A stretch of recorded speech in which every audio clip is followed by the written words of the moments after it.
नमस्कार सभी बच्चों को। आप सभी का फिजिक्स पढ़ने के लिए बहुत बहुत स्वागत है। आज स्टार्ट कर लें। तो पिछली क्लास के अंदर बेटे हम लोगों ने अपने सिलेबस की पहली बॉडी इलेक्ट्रिक डायपोल कंप्लीट कर दिया। उसकी इलेक्ट्रिक फील्ड कैलकुलेट करी एक्सियल लाइन पर, इक्वेटोरियल लाइन पर, general point, then torque on dipole in uniform field, non uniform field and potential energy stored inside the dipole. मतलब dipole का topic complete हुआ। Clear है। अब हम लोग फील्ड कैलकुलेट करेंगे बेटे, और क्या नाम है, बाकी जो बॉडी सिलेबस में बची हुई है, जैसे रिंग है, लाइन चार्ज है, शीट है, होलोस्फीयर है, सॉलिड स्फीयर है, इन सब की। ठीक है ना। तो आज हम लोग EFI कैलकुलेट करेंगे रिंग का। लेकिन बेटे इन बॉडी को स्टार्ट करने से पहले ना एक डेफिनेशन है charge distribution, continuous charge distribution. ये आप लोगों ने 11th क्लास में पढ़ी हुई है। रोटेशन मोशन के अंदर आप याद करो, या ग्रेविटेशन चैप्टर के अंदर आपको एलिमेंट लेना सिखाया जाता है। वहां पर एक डेफिनेशन कराई जाती है कंटिन्यूअस मास डिस्ट्रीब्यूशन, और वो 3 तरह की डेंसिटी वहां पर होती थी, या 3 तरह का मास डिस्ट्रीब्यूशन होता है। लीनियर मास डिस्ट्रीब्यूशन, सरफेस और वॉल्यूम मास डिस्ट्रीब्यूशन। बिल्कुल सेम कंसेप्ट यहां पर है बेटे, और मैंने आपको 11th में बोला भी था कि ये वर्ड, ये कंसेप्ट जाके 12th में यूज होंगे। चार्ज डिस्ट्रीब्यूशन भी 3 तरह का होता है, लीनियर चार्ज डिस्ट्रीब्यूशन, सरफेस और वॉल्यूम। अगर आपने चार्ज किसी लीनियर बॉडी को दिया हुआ है, मतलब एक वायर को दिया हुआ है, वायर को, तो डेंसिटी कहलाती है लीनियर चार्ज डेंसिटी, और डिस्ट्रीब्यूशन कहलाता है लीनियर चार्ज डिस्ट्रीब्यूशन। अगर आपने चार्ज किसी सरफेस को दिया है, जैसे शीट को दे दिया, जब चार्ज आपने दिया और चार्ज वो सरफेस पे बैठ गया बॉडी की, तो वो कहलाता है सरफेस चार्ज डिस्ट्रीब्यूशन। आपने चार्ज दिया, वो बॉडी, वो चार्ज जो है पूरी बॉडी के अंदर अंदर तक वॉल्यूम में, पूरे वॉल्यूम में फैल गया, तो वो कहलाता है वॉल्यूम चार्ज डिस्ट्रीब्यूशन। तो 3 तरह का चार्ज डिस्ट्रीब्यूशन होता है, और तीनों के कॉरस्पॉन्डिंग डेंसिटी होती है, linear charge density, surface charge density और वॉल्यूम चार्ज डेंसिटी। ठीक है ना। तो ये डेफिनेशन इतनी important exam point of view से नहीं है, लेकिन हाँ इनका मीनिंग पता होना चाहिए। तो मैं डेफिनेशन नहीं लिखा रहा, ठीक है, डायरेक्ट कंसेप्ट समझा देता हूं। इधर देखो, तो 3 तरह का चार्ज डिस्ट्रीब्यूशन, लीनियर, सरफेस और वॉल्यूम। आपने मान लो बेटे किसी लाइन चार्ज, क्या नाम है, किसी लाइन को चार्ज दिया हुआ है, किसी वायर को दिया हुआ है। जैसे मान लो फॉर एग्जांपल ये कोई वायर है, मैंने स्ट्रेट ले लिया, स्ट्रेट वायर कंपल्सरी नहीं है, कर्व भी हो सकता है। ठीक है ना। आपने इसको चार्ज दे दिया और चार्ज इसके ऊपर रिसाइड कर गया, ऐसा यूनिफॉर्मली डिस्ट्रीब्यूट कर गया। लेट आपने इसको चार्ज दे दिया, लेट कर कैपिटल Q चार्ज दे दिया, और इसकी जो टोटल लेंथ है बेटे वो L है। टोटल कितना चार्ज दे दिया? Q, स्मॉल q, और लेंथ कितनी है? L है। तो बताना यूनिट लेंथ के हिस्से में कितना चार्ज आया। तो यूनिट लेंथ के हिस्से में जो चार्ज आया बेटे उसको कहते हैं लीनियर चार्ज डेंसिटी, लैम्डा से रिप्रेजेंट होती है, और that is equal to Q/L। बस समझ आइए। आपने किसी लाइन को चार्ज दिया, टोटल चार्ज Q दिया गया, टोटल लेंथ L थी, तो बताइए यूनिट लेंथ के हिस्से में कितना चार्ज आया। ठीक है, चार्ज पर यूनिट लेंथ। ठीक है, चार्ज पर यूनिट लेंथ। ये डेफिनेशन आप लिखना चाहो लिख देना, कोई कंपल्सरी नहीं है। बड़े बच्चे हो, इसका मतलब समझते हो सभी। This is known as linear charge density, lambda. Clear है। अच्छा, कंसेप्ट को पकड़ना बेटे। ये आप सभी जानते हो, जैसे एक बाल्टी पानी आपके पास, और उस बाल्टी में से एक बूंद पानी अलग निकाल लो, तो डेंसिटी किसकी ज्यादा? एक बाल्टी पानी की या एक बूंद पानी जो अलग की है उसकी? तो जो अच्छा बच्चा वो बात को समझता है, साहब डेंसिटी तो दोनों की सेम है, डेंसिटी दोनों की सेम है। मास वॉल्यूम अलग है, लेकिन डेंसिटी तो सर सेम है दोनों की। मेरा कहने का मतलब ये है कि बेटे अगर मैं एक छोटा सा एलिमेंट ले लूं, यहां पर एक छोटा सा एलिमेंट ले लेता हूं, और इस एलिमेंट के हिस्से में dq चार्ज आया और इसकी लेंथ dl है, इसकी लेंथ dl है, तो क्या इसी लैम्डा को लिखने का एक अंदाज ये भी हो जाएगा, दैट इज dq/dl। जो बेसिक कंसेप्ट है वो ये है कि यहाँ पे लैम्डा सेम है। ध्यान से सुन लो, अगर पूरी बॉडी ली है, चार्ज Q है, पूरी लेंथ L है, तो लैम्डा Q/L है। अगर आपने एलिमेंट लिया है तो dq/dl है। इसको d लैम्डा मत कर देना। क्लियर है। क्योंकि आपने एलिमेंट उस बॉडी का उठाया तो डेंसिटी तो सेम लेकर के आएगा साहब। तो लेमडा का एक फॉर्मूला हो गया बेटे D q by D L, और इसको अगर मैं मैनिपुलेट करता हूं तो डी क्यू की वैल्यू यहां से हो गई लेमडा डी एल, और अगर मेरे से क्यू पूछेगा तो integration of lambda d L. ज्यादातर हमको क्यू कैलकुलेट करना पड़ता है बेटे, ठीक है। तो क्यू की वैल्यू हो गई integration of lambda d l. ऐसा यूनिट बता दो लेमडा की, ऐसा यूनिट, तो this is coulomb, this is metre, तो कूलम पर मीटर, सेंटीमीटर नहीं है ये, कहीं सेंटीमीटर इन्वर्स कर लो, ठीक है, आप पूरा लिख देना इसको, कूलम पर मीटर। कौन कौन सी बॉडी है सिलेबस के अंदर जिसमें इसका यूज होना है सर? तो एक तो लाइन चार्ज, सही है, एक तो रॉड को हम लोग चार्ज देंगे, थिन रॉड को चार्ज देंगे तो लेमडा यूज होगी। एक बेटे यूज होगी रिंग के अंदर, रिंग के अंदर काफी इंपॉर्टेंट, क्योंकि ये आज रिंग ही कवर करेंगे। जैसे कोई रिंग है साहब और इसका आर रेडियस है या ए रेडियस ले लेता हूं, आपने इसको क्यू चार्ज दे दिया और चार्ज यूनिफॉर्मली डिस्ट्रीब्यूट कर गया, यूनिफॉर्मली, तो इसका लेमडा लिखना कितना हो जाएगा लेमडा? तो बच्चा बोला सर लेमडा जो हो जाएगा दैट इज क्यू अपॉन में एल, और एल वो है जहां पर चार्ज डिस्ट्रीब्यूट हुआ है। सर ये तो सरकमफ्रेंस के ऊपर बैठा हुआ है, दिस इज 2 पाई, तो लेमडा का फॉर्मूला हो गया क्यू अपॉन में 2 पाई। बात समझ में आई है? तो ये कोई कंपल्सरी नहीं है कि बेटे लाइन जो है वो क्या नाम है, वायर जो है वो स्ट्रेट ही हो, वो कर्व भी हो सकता है, ठीक है। बस ध्यान रखना अगर वायर को चार्ज दिया गया है तो डेंसिटी जो यूज होगी वो लेमडा होगी, क्या होगी? लेमडा, ठीक है। दूसरी आ जाती है सरफेस चार्ज डिस्ट्रीब्यूशन। आपने चार्ज दिया और चार्ज बॉडी की सरफेस पे रिसाइड कर गया। जैसे मान लो फॉर एग्जांपल ये कोई शीट है, ये शीट है, ठीक है, आपने चार्ज दिया और चार्ज इसकी सरफेस पे रिसाइड कर गया। सर टोटल चार्ज आपने जो इसको दिया है, मान लो वो टोटल चार्ज Q है और इसका एरिया जो है बेटे S है। एरिया को हम लोग ना बेटे इस चैप्टर के अंदर S से रिप्रेजेंट करेंगे, ठीक है ना, S से। तो एरिया इसका क्या है? S है। आप A से भी कर सकते हो, गलत नहीं है, लेकिन S ज्यादा कॉमन है इसमें, ठीक है। एरिया क्या था साहब? S एरिया है, ठीक है। तो सरफेस चार्ज डिस्ट्रीब्यूशन जो है बेटे ये सिग्मा से रिप्रेजेंट होता है, किससे? सिग्मा से, ये लैम्डा से होता है। तो सिग्मा का फॉर्मूला होता है बेटे charge per unit area, charge per unit area. एक बच्चा बोला सर अगर वही कंसेप्ट में लेता हूं, एलिमेंट का कंसेप्ट ले लेता हूं जो अभी आपने बोला कि इसके हिस्से में डी क्यू चार्ज आया और इसका एरिया ds है, तो क्या इसी सिग्मा का दूसरा फॉर्मूला हो जाएगा d q by d s? हाँ साहब, और दिस इंप्लाइज कि Q is equal to integration of sigma ds, integration of sigma ds। इसके ऊपर क्वेश्चन आता रहता है 2 मार्क्स में, सिग्मा दे देता, चार्ज पूछ लेता है साहब, कुछ नहीं है, इंटीग्रेट करना होता है, ठीक है ना। ऐसा यूनिट बोल दो क्या बन जाएगा? ऐसा यूनिट क्या बन जाएगी?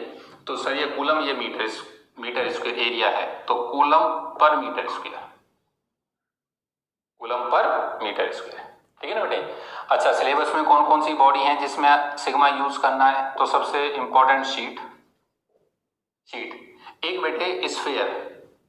अच्छा एक बात, स्फीयर में ना वैसे मैं आपको स्फीयर आगे डिटेल में डिस्कस करूंगा, ठीक है। स्फीयर इसके अंदर बेटे होलो स्फीयर, चाहे वो कंडक्टिंग होगा या नॉन कंडक्टिंग होगा। अगर वो होलो है, क्यों, जो फुटबॉल है साहब, अब वो मेटल की है या इंसुलेटर की है, जब आप उसको चार्ज दोगे तो चार्ज उसके पे सरफेस पे ही तो बैठेगा, क्यों, आपने उसकी सरफेस कंसिडर करी। तो चाहे कंडक्टिंग हो चाहे नॉन कंडक्टिंग हो, सही है, तो सिग्मा ही यूज होता है। लेकिन कंडक्टिंग सॉलिड स्फीयर में भी सिग्मा ही यूज होगा, कंडक्टिंग सॉलिड स्फीयर, ठीक है बेटे, कंडक्टिंग सॉलिड स्फीयर, इसमें भी सिग्मा यूज होता है, क्योंकि कंडक्टर के चार्ज अंदर नहीं बैठता, हमेशा सरफेस पे बैठता है। एक बॉल है, पूरी की पूरी सॉलिड जो है वो मेटल की बनी हुई है, सॉलिड है, मतलब पूरा मास अंदर तक भरा हुआ है, तो आप चार्ज दोगे ना वो बाहर बैठेगा, चार्ज अंदर जाएगा ही नहीं उसमें। तो सॉलिड कंडक्टिंग स्फीयर के को अगर आपने चार्ज दिया है तो सरफेस पे रिसाइड करता है, उसके अंदर जो डेंसिटी यूज होगी वो सिग्मा होगी, ध्यान रखिएगा, ठीक है बेटे। इसके ऊपर एक न्यूमेरिकल कर लेंगे, एग्जाम में आता है वो, ठीक है। अच्छा, वॉल्यूम चार्ज डिस्ट्रीब्यूशन साहब, वॉल्यूम 3D बॉडी वाला कंसेप्ट आ जाता है, ठीक है ना। ये कोई बॉडी है साहब, आपने चार्ज दे दिया Q और इसका वॉल्यूम था V। चार्ज जब आप दोगे तो पूरी सरफेस के अंदर, पूरी बॉडी के अंदर तक बैठेगा साहब। तो बोलना इसको बेटे हम लोग ना रिप्रेजेंट करते हैं रो से, वॉल्यूम चार्ज डिस्ट्रीब्यूशन रो से। तो बोलिए रो किसके बराबर हो गया sir? Charge per unit volume, charge per unit volume. बच्चा बोला सर एलिमेंट ले सकता हूं? हाँ साहब, एलिमेंट वाला कंसेप्ट उठा दे। तूने एक छोटा सा एलिमेंट कंसिडर कर लिया, इसके अंदर 3D एलिमेंट, ये क्यूब ले लिया मैंने, इसके हिस्से में dq चार्ज आया, इसका वॉल्यूम dv था। तो क्या बेटे इसी रो को लिखने का एक अंदाज ये भी है dq/dv? बिल्कुल सही है सर।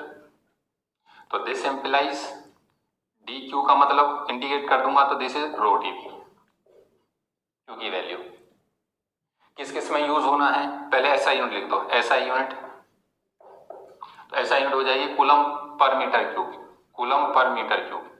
और किस किस में होना है बेटे? ये solid sphere, solid sphere non conducting,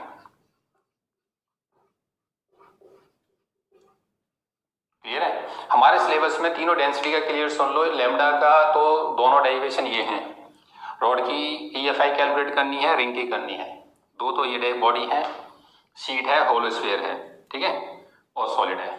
यही मैंने यहाँ पे लिखवा दी, ये सभी बॉडी हैं जिनकी आपको EFI कैलकुलेट करनी है। तो आपको याद रखना है बेटे, रॉड में और रिंग में लैम्डा यूज होता है, शीट में सिग्मा यूज होता है, और सॉलिड स्फीयर नॉन कंडक्टिंग के अंदर रो यूज होता है, मतलब 3D है वो, क्लियर है। जब यहाँ चार्ज देते हैं तो वो अंदर तक बैठता है सरफेस के अंदर जा करके, ठीक है, बॉडी के अंदर तक घुस जाता है। इस केस के अंदर चार्ज जो है बॉडी की सरफेस पे रिसाइड करता है, और ये लाइन है, क्लियर है। तो ये तीन डिस्ट्रीब्यूशन है, लैम्डा, सिग्मा और रो। इन तीनों का मतलब आपके दिमाग में बैठा होना चाहिए। ये ऐसा कोई टॉपिक नहीं है जो एग्जाम में पूछा जाता है, ठीक है बेटे। तो स्किन को रो, एक बार इन डेफिनेशंस को नोट कर ले। इस सरफेस चार्ज डिस्ट्रीब्यूशन के ऊपर ना बेटे कंसेप्चुअल क्वेश्चन पूछे जाते हैं, कंसेप्चुअल भी और न्यूमेरिकल भी पूछा जाता है इसके ऊपर, सरफेस चार्ज डिस्ट्रीब्यूशन के ऊपर।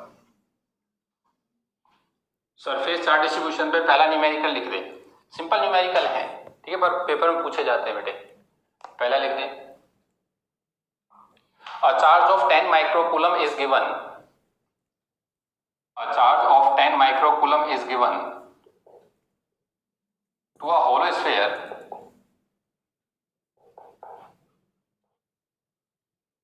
sphere of radius 5 centimeter.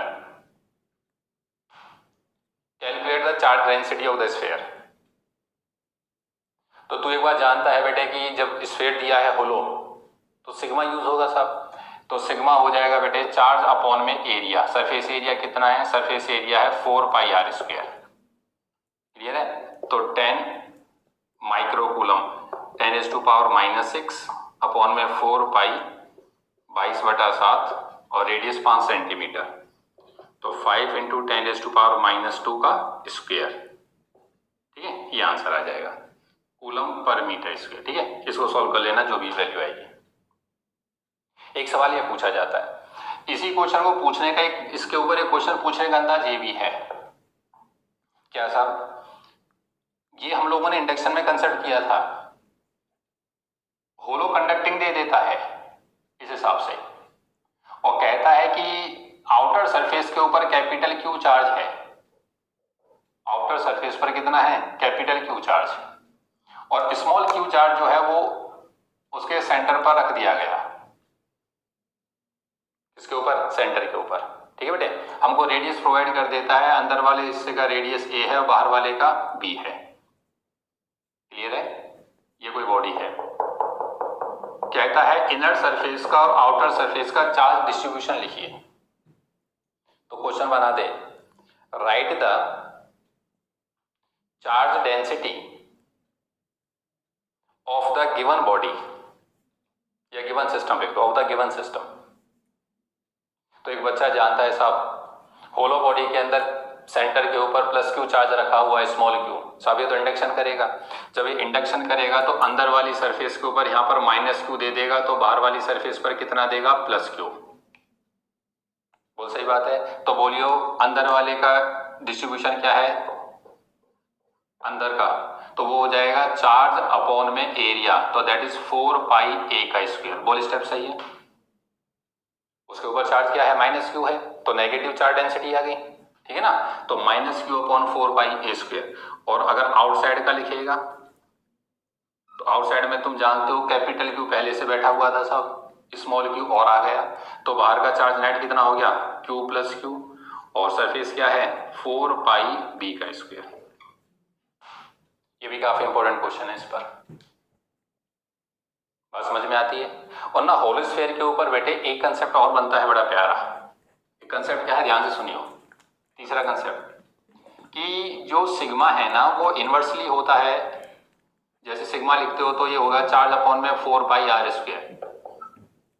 तो जो सिग्मा है ना वो इनवर्सली चलता है रेडियस के स्क्वायर के, मतलब जितना ज्यादा रेडियस उतना सिग्मा कम होगा, उतना सिग्मा कम होगा। इसको ना कंसेप्चुअली कैसे पूछ लेता है, ध्यान से सुनियो। मान ले एक बॉडी ये है तेरे पास, इस शेप की बॉडी है, ये कोई ये बॉडी है साहब, आपने इसको चार्ज दे दिया।